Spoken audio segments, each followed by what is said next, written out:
Eu, Mirna, vou contar sumariamente o meu caso, ou por outra, um dos meus casos. Quando eu tinha meus 17 anos, fazia uma ideia do amor. Pensava no amor maravilhas, vou ser feliz, muito feliz. Era o meu sonho, meu desejo profundo. E depois, quando me namorei, quando me apaixonei, descobri a mais estranha das verdades. Não havia entre eu e o meu amor e a felicidade a menor relação. Eu amava e era infeliz. Descobri ainda outra verdade. Eu era infeliz, ele era infeliz. E não tínhamos culpa nenhuma. Éramos irresponsáveis, não fazíamos nada para merecer o nosso infortúnio. Lembro-me que, na época, uma senhora amiga de vasta experiência amorosa dizia assim: não se pode amar e ser feliz ao mesmo tempo. E é por aí que funciona a cabeça desta conselheira. Tá? Outra coisa que é legal que eu pedi para deixar meia luz e tal é porque a Mirna tem com os outros leitores que não são a pessoa que mandou a carta uma certa relação de fofoca. Então, a primeira, tá? Vou ler duas para vocês. Mirna escreve: o homem brilha pela ausência. Creio que das cartas que tenho recebido, a de Jandira é uma das mais interessantes. Ela explica as primeiras palavras, a natureza do seu drama. Acontece comigo uma coisa interessante. Brigo muito com o Alberto e só acho verdadeiramente graça nele na sua ausência. Aparentemente, o caso de Jandira é extraordinário. Uma mulher que prefere o bem-amado longe. Uma mulher que não deseja vê-lo. E, no entanto, esse é um caso bastante comum. Direi mais. A maioria das mulheres acha mais encanto na ausência que na presença do seu namorado, noivo ou esposo. Absurdo? Paradoxo? Não, nada disso. Pura e simples evidência de todos os dias. E o fenômeno me parece lógico e natural. Se não, vejamos. Nós sabemos que todos os homens amam, inclusive os esquimós. Portanto, milhões e milhões de homens. Dentro dessa quantidade tremenda, quantos homens cultos, inteligentes e interessantes? Uma minoria ínfima e irrisória. No caso da população brasileira, por exemplo, digamos que tenhamos no Brasil 20 milhões de homens. Seria pedir muito querer 20 milhões de galãs de fitas de cinema. Impossível, absolutamente impossível. Se todo mundo fosse interessante, haveria uma valorização súbita e irresistível do homem desinteressante. E por um motivo muito simples, é que ele se tornaria raro, excepcional, ultracotado. Mas por enquanto, o que existe multiplicado por não sei quanto é o namorado ou noivo ou esposo desinteressante. Chegamos então ao ponto crucial. O que deve fazer uma mulher de um cidadão nessas condições? Antes de mais nada, não nos cabe nem mesmo o direito de desejar que o chamado homem desinteressante desapareça, porque assistiríamos a um espetáculo tenebroso, ou seja, o súbito despovoamento do mundo. Logo ele deve sobreviver, e as mulheres são obrigadas a apelar para esse tipo de homem, para que o outro porque o outro não existe. Conheço mulheres que nascem, criam-se, envelhecem e morrem sem jamais terem visto um indivíduo que, do ponto de vista amoroso, seja ótimo.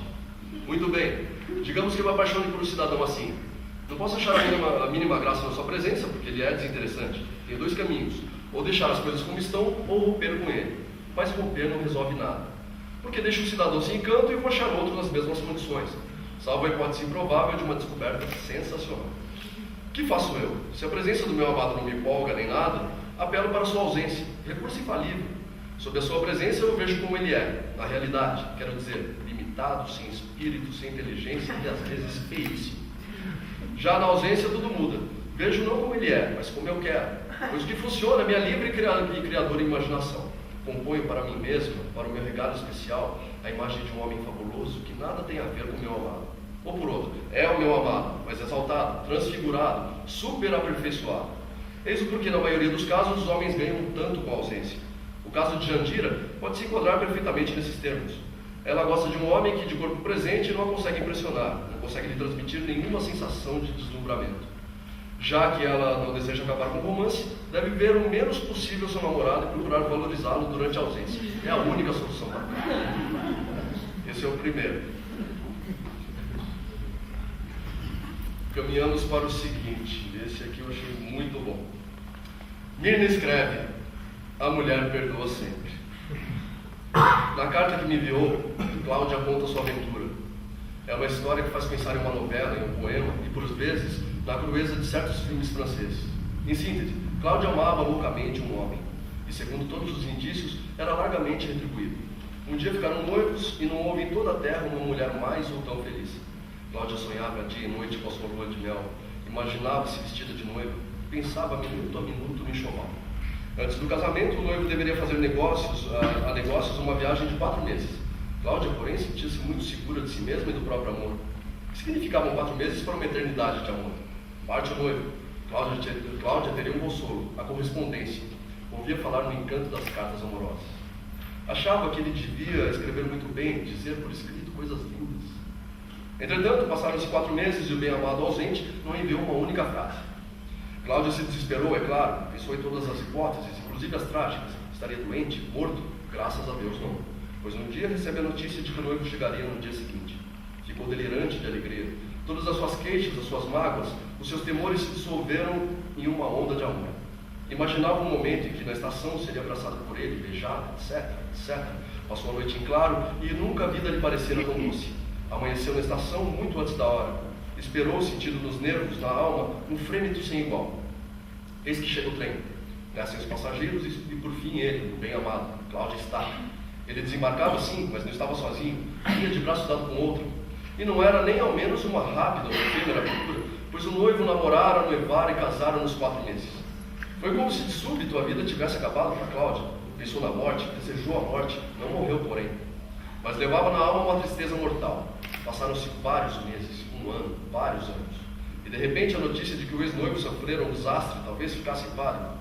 Eis Cláudia com inveja da outra, com inveja da esposa, que teria entre todas as mulheres a glória e a felicidade de tratá-lo, de velar por ele, de perder as noites à sua cabeceira. Sucede então um imprevisto. A esposa não gostou nada, absolutamente nada desse privilégio. Pelo contrário, esfriou imediatamente, desleixou no tratamento do marido, foi rude, foi grosseira e não sacrificou 1 minuto de sono em benefício do doente. Mas isso não era o bastante. Acabou abandonando o lar. Não sou enfermeira profissional, teria dito. Que faz o desprezado? Volta-se para a Cláudia. Pede socorro a Cláudia. Ela não desejava, não esperava por outra coisa. Durante esses meses e meses, não viveu para si, viveu só para ele, só por ele. Seu carinho operou milagres, procurou médicos, consultou todo mundo na ânsia desesperada de torná-lo são, normal e feliz. Depois de uma luta dramática e solitária, Deus teve pena desse esforço. Tanto que hoje passa as noites fora de casa, já se dá o luxo de não almoçar em casa. Em conclusão, Cláudia está alarmada. Seu coração, seu instinto de mulher, adverte que o destino lhe reserva uma experiência idêntica à do noivado desfeito. Será? É a pergunta que me faz no seu desespero. Infelizmente, Cláudia, também me parece que sim. Você deu todo o carinho, todo o seu amor a um homem que a trata da maneira mais ignominiosa. Depois, esse homem quase agonizante recorre a você. Você o salva, redime, faz a sua ressurreição. Agora, ele acha que deve passar as noites fora de casa. Que coisa vil, minha pobre Cláudia. E como certas criaturas enfeiam, degradam a vida, uma coisa, porém, eu lhe afirmo. Se for vítima de um novo abandono, ai do seu companheiro. Ele conhecerá em vida todos os infernos, todas as agonias, e então chamará você de novo. E o pior não é isso. O pior, Cláudia, é que você voltará outra vez, e sempre.